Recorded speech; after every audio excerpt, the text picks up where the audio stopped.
Baik, kelasnya saya mulai saja karena waktu sudah menunjukkan pukul 10 lebih. Oleh karenanya, mari kita mulai saja. Auzubillahiminasyaitonirrajim. Bismillahirrahmanirrahim. Assalamualaikum warahmatullahi wabarakatuh. Rabbi sholli sadri wa yassirli amri wahlul 'uqdatam min lisani yafqahu qauli. Selamat pagi dan salam bahagia. Alhamdulillah kita bisa bertemu lagi untuk mata kuliah bisnis internasional dan mengenai hasil UTS sudah saya uploadkan di Google Classroom dan juga sudah ke bagian akademik. Mudah-mudahan hasilnya memuaskan. Kalau misalnya pun ada yang ingin kalian perbaiki untuk nilai bisa diperbaiki nanti setelah kalian melaksanakan ujian akhir semester.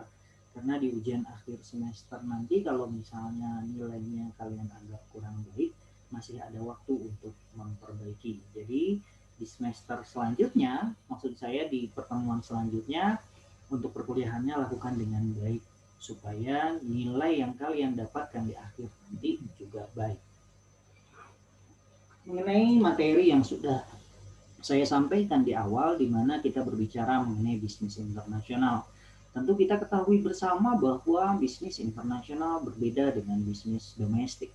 Perbedaan paling mendasar antara bisnis internasional dengan bisnis domestik adalah terletak pada satu, mata uang yang dipergunakan berbeda. Ketika bisnis domestik lingkupnya hanya lingkup nasional saja, di mana bahan baku didapatkan di Indonesia, kemudian diproduksi di Indonesia, sumber daya manusia yang memproduksinya orang Indonesia, yang membelinya pun orang Indonesia, otomatis mata uang yang dipergunakan adalah rupiah. Sedangkan bisnis internasional, perbedaan paling mendasar melibatkan lebih dari dua negara. Sambil kalian mengingat lagi, kalau misalnya ternyata jawaban saya ada yang salah, kalian bisa memperbaiki, atau Pak, si jawaban saya sudah ke sana tapi mungkin yang lain kalian ada yang salah gitu ya. Perbedaan mendasar selain tadi sudah saya sebutkan bahwa mata uang, sedangkan bisnis internasional mereka melibatkan lebih dari dua negara. Diproduksi di Indonesia, tetapi yang memproduksinya, yang membuatnya bisa jadi bukan hanya orang Indonesia saja. Mungkin orang Finlandia, orang Swiss, orang Jerman, dan lain sebagainya. Bahan bakunya pun didapatkan dari lebih dari dua negara. Kenapa? Karena bisnis internasional membuka peluang untuk mencari bahan baku yang lebih murah, kan begitu. Setelah didapatkan, diproses, diolah, diproduksi, yang membelinya pun bukan hanya orang Indonesia, tetapi orang Arab Saudi. Mata uang yang dipergunakan real. Kemudian orang Singapura, dolar Singapura. Orang Jepang, mata uang yang dipergunakan otomatis yen. Orang Malaysia yang membeli otomatis uang yang dipergunakan adalah ringgit. Orang Vietnam yang membelinya otomatis yang dipergunakan adalah mata uangnya dong. Hal yang dilakukan oleh bisnis internasional, kegiatan yang dilakukan tadi yang saya jelaskan, ini adalah kegiatan dari bisnis internasional. Bagaimana caranya mereka membeli dengan mata uang yang berbeda? Akhirnya kita ketemu dengan aktivitas-aktivitas dari bisnis internasional. Apa saja itu? Ekspor dan impor. Barang-barang yang sudah jadi tadi diekspor dan diimpor ke tempat yang berbeda. Dari Indonesia dikirim ke Malaysia, dari Indonesia dikirim ke Singapura, dari Indonesia dikirim ke Amerika Serikat, dari Indonesia dikirim ke Cina, dan lain sebagainya. Aktivitas yang pertama tadi dikatakan sebagai aktivitas dari bisnis internasional. Setelah kita mengetahui aktivitas dari bisnis internasional, di mana aktivitasnya adalah kegiatan perdagangan yang dilakukan oleh dua negara atau lebih, kita mengenal adanya investasi. Ini adalah jawaban-jawaban UTS yang harusnya kalian sudah bisa jawab tanpa melihat buku seharusnya. Jadi dengan kata-kata sendiri itu bisa. Ada hanya beberapa orang yang saya lihat betul-betul dengan kata-kata sendiri, jadi berdasarkan dari pemahaman dia, tapi ya hasilnya memang kurang memuaskan, pemahamannya kurang mendalam gitu, banyak yang miss, banyak yang salah tapi tidak jadi masalah, itu saya hargai, saya kasih nilai juga. Investasi dibagi dua. Dalam bisnis internasional kita mengenal adanya investasi asing langsung, foreign direct investment. Bentuk investasi asing langsung ini di mana kita menerima orang asing untuk datang ke negara kita supaya mereka menanamkan modalnya. Akhirnya investasi asing langsung ini orangnya datang ke sini membuka usaha, membuka peluang usaha baru untuk orang-orang Indonesia. Ini dikatakan sebagai kegiatannya selanjutnya berkembang menjadi multinational corporation atau MNC. Multinational corporation, otomatis orang datang langsung ke negara kita, mereka membuka usaha di negara kita. Ada dampak positif yang bisa terjadi di situ. Salah satunya bertambahnya devisa negara. Jadi harusnya kita bersyukur dengan adanya multinational corporation yang masuk atau ada perusahaan asing yang masuk ke negara kita, kita bersyukur. Kenapa kita bersyukur? Karena nilai pajaknya tentu akan bertambah di situ. Kita akan menerima pendapatan pajak. Sistem perekonomian di daerah tempat terbukanya multinational corporation tentu akan lebih berkembang. Bagaimana bisa berkembang? Ya karyawan misalnya menerima karyawan baru. Roda perekonomian di daerah tersebut otomatis akan berputar. Karena semakin banyak orang yang datang ke situ dan mereka membutuhkan tempat tinggal. Akhirnya orang-orang lokal, orang-orang asli membuka peluang usaha dengan membuka kos-kosan. Ekonominya berkembang. Karena dirasakan, oh ternyata banyak yang datang, buka warung, ekonominya berkembang. Jalan-jalan sekitaran multinational corporation biasanya dan seharusnya akan bertambah bagus kalau tidak ada korupsi di daerah tersebut. Kenapa bertambah bagus? Karena ada pendapatan daerah yang meningkat. Otomatis devisa negara pun meningkat, dampaknya akan semakin luas setelah adanya multinational corporation. Maka ini dikatakan sebagai bentuk investasi, foreign direct investment. Setelah kita mengetahui kegiatan investasi asing langsung, dalam bisnis internasional kita mengenal adanya investasi asing tidak langsung. Bentuk kegiatannya dikatakan sebagai foreign portfolio investment atau disingkat dengan FPI. Foreign portfolio investment, bentuk kegiatannya adalah penanaman saham, pembelian surat-surat berharga, obligasi, surat hutang jangka panjang, dan lain sebagainya. Saham, obligasi, dan surat berharga lainnya dikatakan sebagai foreign portfolio investment atau disingkat dengan FPI. Kegiatan yang berlangsung selanjutnya, setelah kita mengetahui ada kegiatan investasi dalam kegiatan bisnis internasional, kita pun mengenal dengan aktivitas dari lisensi. Di mana perusahaan memberikan izin untuk orang lain mempergunakan merek dagang mereka. Sama halnya dikatakan oleh Walt Disney, di mana Walt Disney membuat logo Mickey Mouse. Logo Mickey Mouse yang dibuat oleh Walt Disney dipergunakan lagi di Indonesia dengan seizin mereka. Ini dikatakan sebagai lisensi. Mereka melisensikan merek dagang mereka. Memperbolehkan orang lain dengan syarat tentunya membayar royalti. Ini dikatakan sebagai lisensi. Jadi hanya merek dagangnya saja, orang lain boleh memproduksi. Misalnya merek dagang Nike dilisensikan. Boleh kita mempergunakan merek dagang Nike yang sudah terkenal atau Reebok dan lain sebagainya. Untuk kita bisa membuka usaha di situ kan gitu. Setelah kita mengetahui ada kegiatan aktivitas bisnis internasional lisensi, kita mengenal juga franchise. Kalau franchise bukan hanya merek dagangnya saja, tapi keseluruhannya. Sama persis. Contohnya seperti apa? McDonald. Ketika McDonald, mereka mengeluarkan merek dagang MCD. Gitu ya. Merek dagangnya dipergunakan. Resep dagang mereka juga dipergunakan. Bahkan orang yang bekerja di sana standarisasinya atau dikatakan sebagai standar operasional prosedurnya sama semua. SOP-nya sama semua. Ini aktivitas baru sampai ke aktivitas bisnis. Saya masih membahas hasil UTS yang harusnya kalian jawab seperti itu. Tapi ada yang menjawab ke hal-hal yang lain.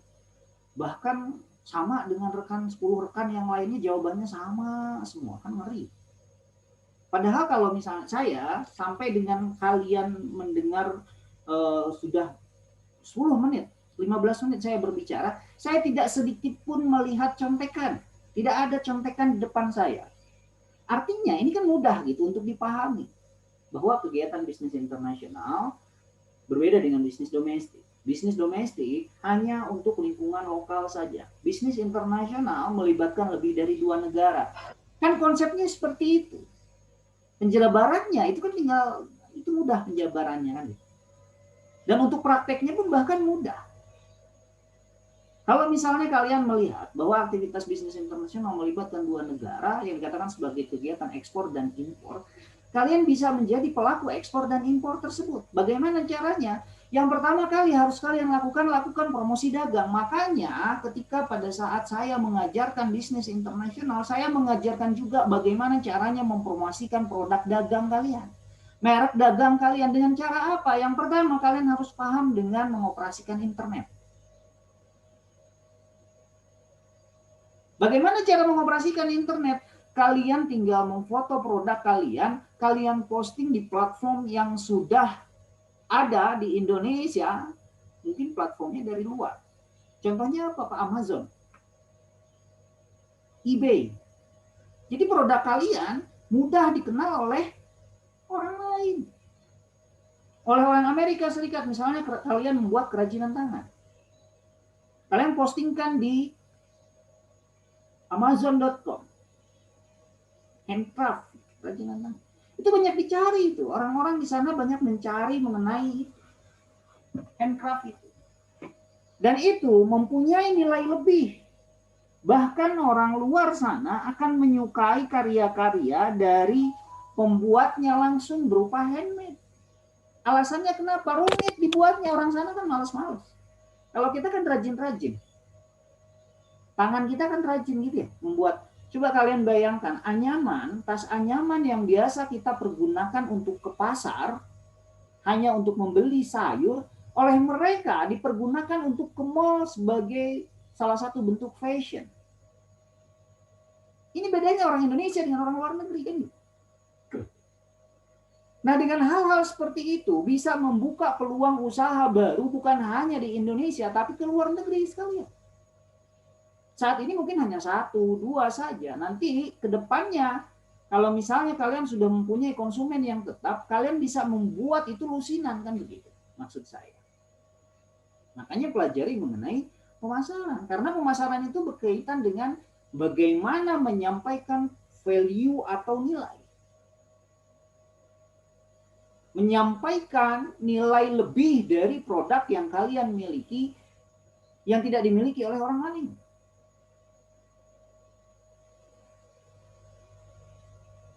Mengkomunikasikan nilai atau value pada orang lain itu manajemen pemasaran. Sedangkan manajemen akan saya bahas saat ini, di mana manajemen adalah mengelola, mengatur, merencanakan, itu manajemen. Manajemen perusahaan, bagaimana kita mengelola, mengatur perusahaan. Ini berkaitan dengan jawaban UTS dan berkaitan dengan materi. Jadi sekaligus saya enak juga meneranginnya kan gitu, nyambung semua. Setelah kita memasarkan untuk kegiatan dari bisnis internasional, kita harus melihat alat dari pemasarannya. Kita harus memperhatikan dari kualitas produknya, bagaimana dia kualitas barangnya. Apakah produk yang diinginkan, kan sudah ada pos-posnya. Kalau misalnya handcraft di Amazon, mereka di platformnya itu khusus penjualan untuk handcraft.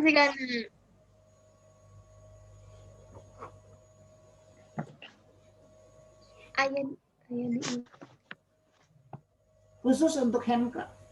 Jadi kalian bisa posting produk kalian di Amazon dengan mencari bahan handcraft itu sendiri satu. Tapi pastikan dulu kalian punya rekening dolar agar ketika mereka transfer, kalian bisa langsung menerima hasilnya. Memang administrasinya agak lebih mahal dibandingkan dengan tabungan biasa. Tabungan dolar administrasinya itu $1 ya, $1 15.000 ya lumayan. Kalau misalnya itu berjalan ya mungkin bisa ketutup. Harga handcraftnya kan mungkin bisa lebih dari $10. Jadilah kalian pelaku dari kegiatan bisnis internasional walaupun usaha kecil dan menengah. Pastikan harganya bersaing. Kalau handcraft ini gelap saya pikir harganya. Jadi orang tidak akan tahu berapa kecuali produknya sudah umum. Kalian ketika mempelajari manajemen pemasaran berarti kan kalian menganalisis produknya terlebih dahulu. Apakah produknya ini punya pesaing atau tidak? Kalau punya pesaing, berapa harga yang dikeluarkan oleh pesaing dari produk kalian itu sendiri? Itu yang harus kalian perhatikan. Pastikan itu lebih murah. 1 atau 2% lah lebih murah dari produk yang lain. Supaya produk kalian lebih laku. Setelah kita menganalisis mengenai harga, produk, price, place, pastikan tempatnya itu tepat. Kalau saya mereferensikan Amazon, bisa jadi kalian nanti bisa mereferensikan tempat yang lain. eBay misalnya. Atau platform yang lain yang Alibaba mungkin. Yang bisa kalian lakukan. Untuk kegiatan bisnis internasional supaya bisa berjalan. Ini dalam manajemen pemasaran. Nah, kita lanjutkan lagi.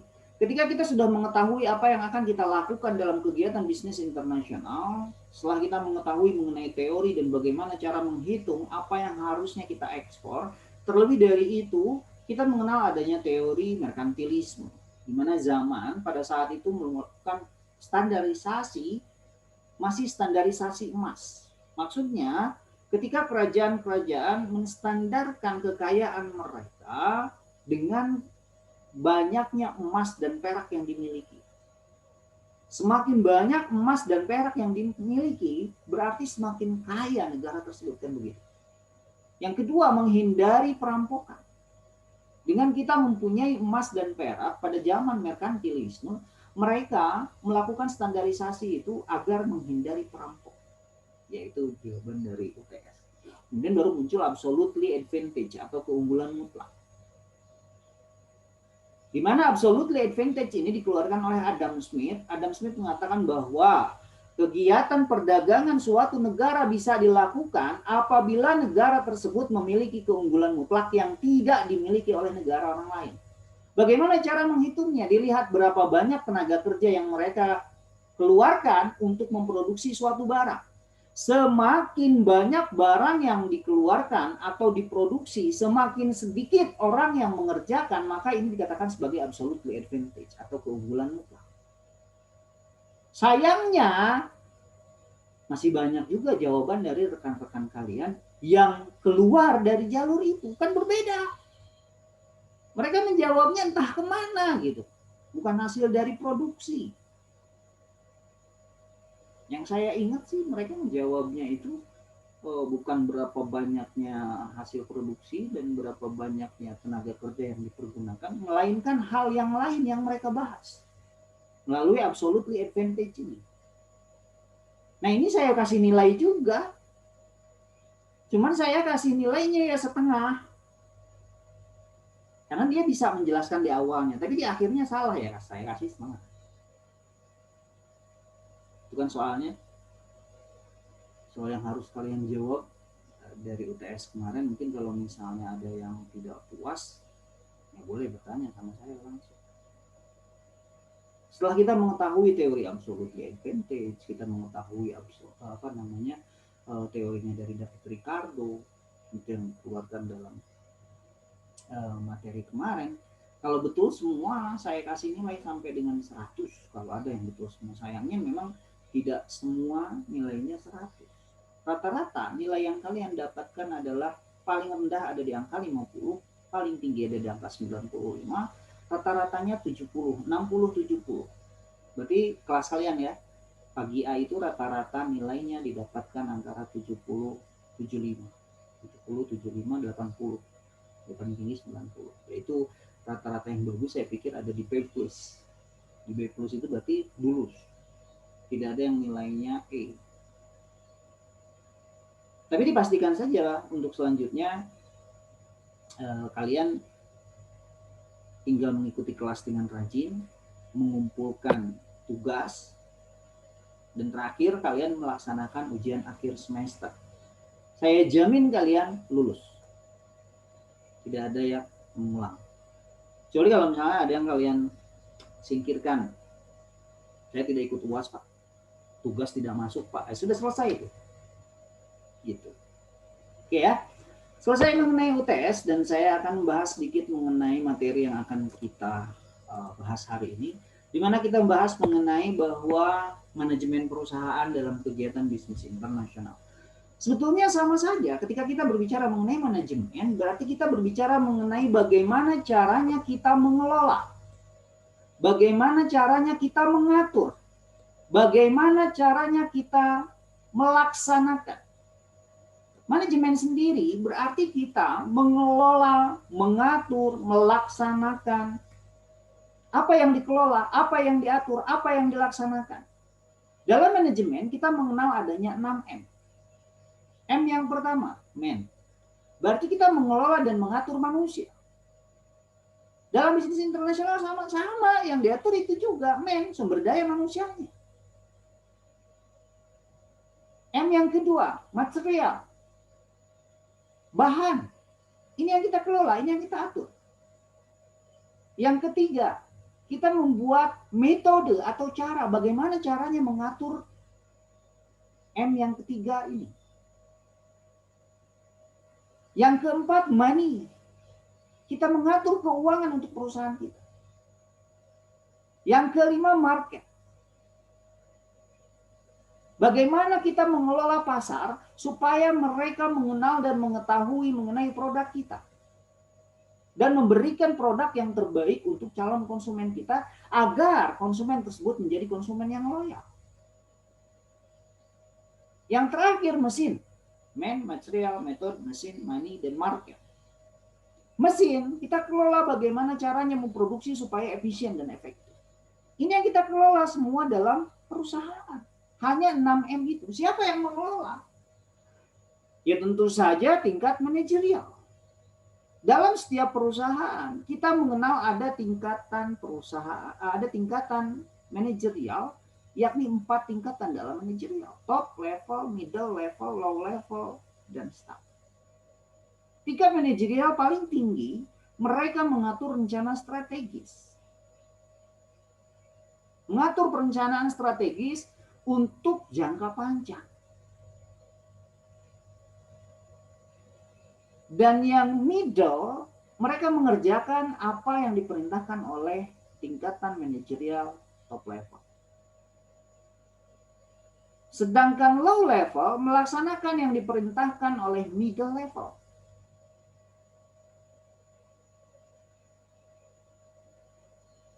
Dan yang terakhir, staff melaksanakan apa yang diperintahkan oleh low level. Begitu seterusnya.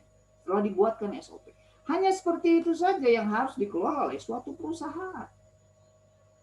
Cuman yang membedakan kan tingkah laku dari setiap anggota organisasi akan berbeda-beda. Setiap perusahaan mereka mengalami perubahan yang beda-beda. Mereka tidak memiliki kapasitas yang sama antara satu perusahaan dengan perusahaan yang lain, di mana SDM-nya terbagi-bagi. Nah, inilah yang harus diatur oleh perusahaan tersebut. Bagaimana mengatur sumber daya manusia supaya efisien dan efektif dalam melaksanakan standar operasional prosedur yang sudah dibuat oleh pihak manajerial. Untuk sampai ke titik goal yang sudah ditentukan. Fungsi manajemen di sini berfungsi. Gary mengatakan bahwa manajemen adalah planning, organizing, evaluating, dan controlling. Jadi semua harus kita planning dulu, direncanakan dulu. Ya kalian saja hidup sehari-hari, kalau tidak ada perencanaan, jangan harap kalian bisa sampai ke titik goal yang sudah ditentukan. Rencanakan semuanya, planning. Sedetail-detailnya, bahkan kalau dalam kewirausahaan, mata kuliah kewirausahaan, kalian harus membuat jadwal sangat detail. Mulai detail per hari. Per hari diatur lagi per jam. Akan melakukan apa? Itu seorang wirausahawan yang baik. Seorang pebisnis yang baik bisa mengatur waktunya per menit. Agar mencapai titik goal yang sudah ditentukan. Ya kan? Kalau dalam kewirausahaan, itu kalian perhatikan. Dalam kewirausahaan itu mencapai titik goalnya itu, kita membuat titik goal, ibarat kata kalau misalnya kalian orang Bandung mau ke Jakarta. Kalau tidak direncanakan, saya jamin arahnya itu tidak jelas. Kalian mau pergi ke Jakarta, kalian pergi dulu ke Surabaya. Kapan sampainya ke Jakarta? Itu fungsinya planning. Perencanaan yang disampaikan oleh GRT. Kemudian kalian organisasikan. Saya mau pergi ke Jakarta, orang Bandung. Yang akan pergi siapa saja, supirnya siapa nanti. Tentukan supirnya. Organisasikan, tunjuk orangnya. Buatkan struktur organisasi yang jelas. Si A melaksanakan apa, si B melaksanakan apa, sesuai dengan kompetensinya. Ada pepatah dalam Islam, bukan pepatah, ada hadis mengatakan dalam Islam, barang siapa memberikan suatu pekerjaan bukan pada ahlinya, tunggulah kehancurannya. Nah, supaya itu tidak terjadi dalam suatu perusahaan, buat perencanaan yang matang. Organisasikan itu, buatlah struktur organisasi yang jelas, planning, organizing, evaluating, laksanakan. Berikan mereka perintah yang jelas. Terakhir, kontrol. Planning, organizing, evaluating, dan controlling. Terakhir kontrol. Apa yang sudah kita rencanakan, siapa yang mengerjakan, bagaimana pelaksanaannya, yang terakhir kita kontrol ketiga hal tersebut. Apakah sudah sesuai dengan track recordnya atau belum? Kalau belum sesuai dengan track recordnya, balik lagi, ganti lagi. Planning lagi. Organisasikan lagi. Laksanakan lagi, kontrol lagi. Jadi setelah kita membuat jadwal, kita buat struktur organisasi, kita buatkan standar operasional prosedur SOP. Yang terakhir kita kontrol bagaimana SOP itu berjalan atau tidak. Karena ketika kita berbicara mengenai perusahaan dalam bisnis internasional, berarti kita berbicara mengenai suatu unit kegiatan produksi yang mengolah sumber-sumber ekonomi untuk menyediakan barang dan jasa bagi masyarakat dengan tujuan untuk memperoleh keuntungan dan memuaskan kebutuhan masyarakat. Dengan kata lain, perusahaan, usaha adalah bisnis. Di mana kegiatan individu atau kelompok untuk menghasilkan produk, barang, atau jasa untuk mendapatkan profit atau keuntungan. Dalam bisnis internasional, bagaimana kita menghasilkan produk, barang, dan jasa untuk mendapatkan keuntungan yang melibatkan pihak orang negara orang lain, yang melibatkan dua negara atau lebih. Setiap manusia tidak akan lepas dari proses organisasi. Setiap manusia terlibat dalam suatu organisasi. Oleh karena itu, pengelola organisasi harus bisa mengelola organisasi dengan baik sehingga organisasi tersebut bisa berjalan secara efektif dan efisien. Nah, pengelolaan organisasi ini disebut sebagai manajemen. Yang mengelola tadi sudah saya bahas di awal. Top level, middle level, low level, dan staff operasional. Ini tingkatan manajerialnya. Kenapa dibutuhkan? Yang pertama, manajemen dibutuhkan untuk mencapai tujuan. Suatu perusahaan tidak bisa mencapai goalnya kalau mereka tidak dikelola dengan baik. Kalau 6M tadi, man, material, method, mesin, money, dan market tidak dikelola dengan baik, mereka tidak akan pernah mencapai tujuan. Titik A dari Bandung tadinya mau ke titik B ke Jakarta, bisa ke titik C dan ke titik D kalau tidak di planning dengan baik. Bahkan bisa sampai ke Surabaya kalau tidak kita kontrol. Karena kelakuan dari perilaku organisasi karyawan kan beda-beda. Untuk menjaga keseimbangan di antara tujuan yang saling bertentangan, manajemen digunakan untuk menjaga keseimbangan antara tujuan, sasaran, dan kegiatan yang saling bertentangan dari pihak-pihak yang berkepentingan dalam organisasi. Siapa saja pihak yang berkepentingan? Yang pertama karyawan. Yang kedua kreditur. Yang ketiga pelanggan. Yang keempat konsumen. Yang kelima supplier. Serikat pekerja. Asosiasi perdagangan, masyarakat dan pemerintah, faktor internal dan faktor eksternal dari kegiatan bisnis internasional. Ini mempengaruhi, ini dibutuhkan, memanage hal-hal yang sangat-sangat kecil untuk bisa sampai ke titik tujuan.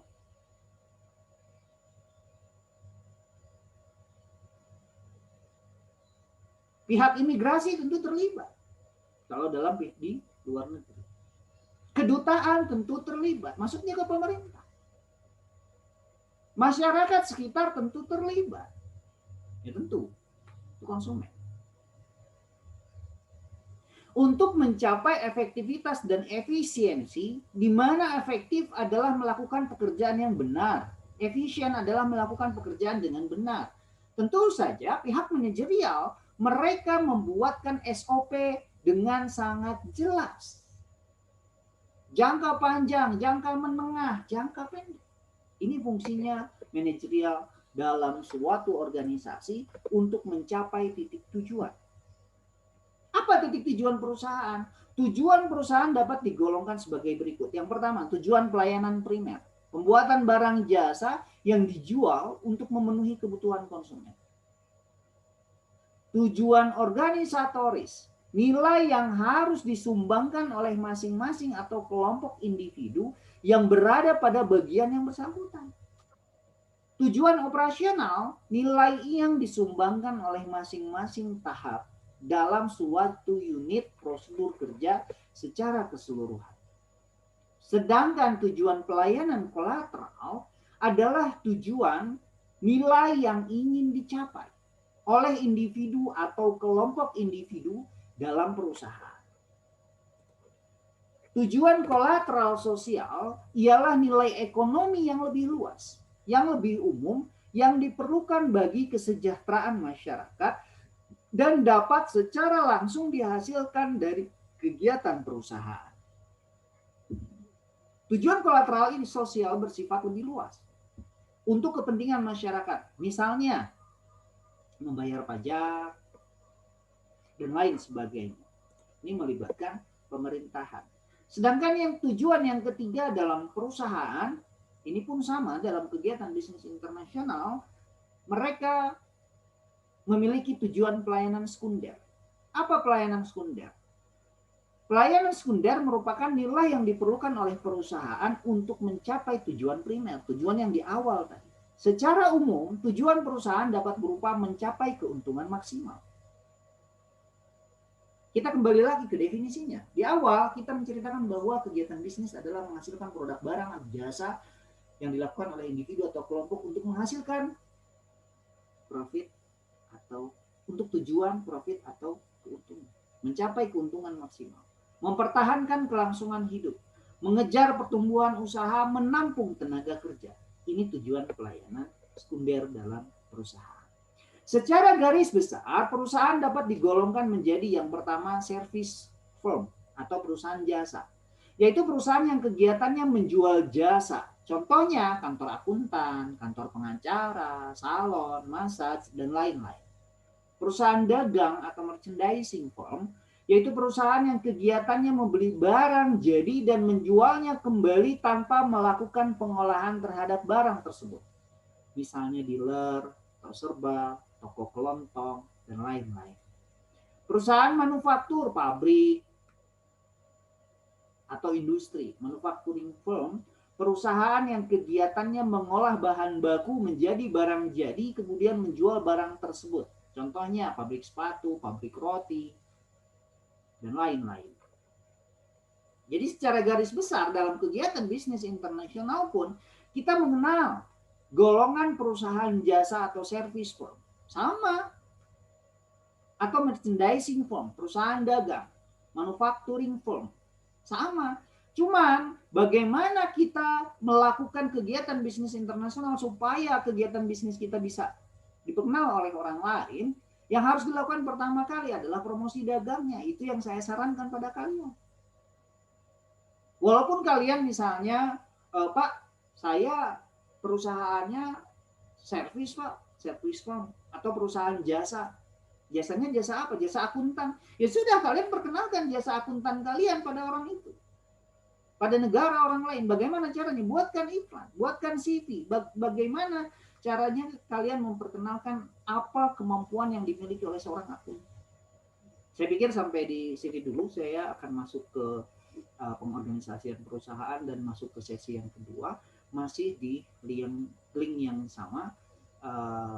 Kalian bisa masuk lagi dan saya akan melakukan absensi manual. Terima kasih atas perhatiannya. Wabillahi taufiq wal hidayah. Assalamualaikum warahmatullahi wabarakatuh. Waalaikumsalam warahmatullahi wabarakatuh.